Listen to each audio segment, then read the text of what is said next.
Welcome to our channel. Today we how to save on freelancing expenses with Expensify, beginner guide step by step clearly. Start by opening the Expensify app on your device. If you don't have the app, download it from the App Store or Google Play. Create an account if you're new to Expensify.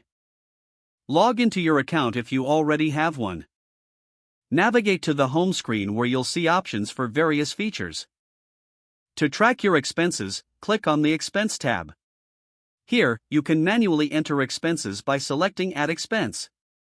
Fill out the required fields, like date, amount, and category.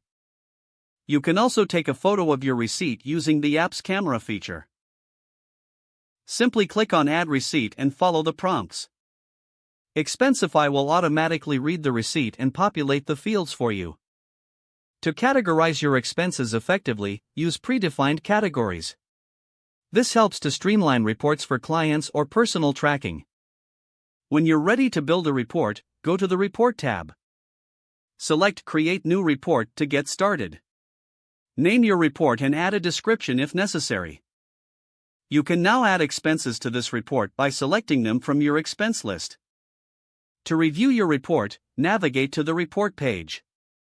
Check for any missing receipts or incorrect amounts before sending.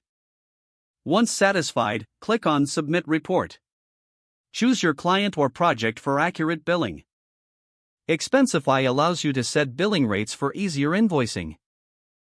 To do this, go to Settings and then Billing.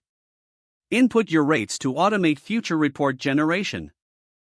For quick access on the go, enable notifications for receipts. This will remind you to upload receipts promptly.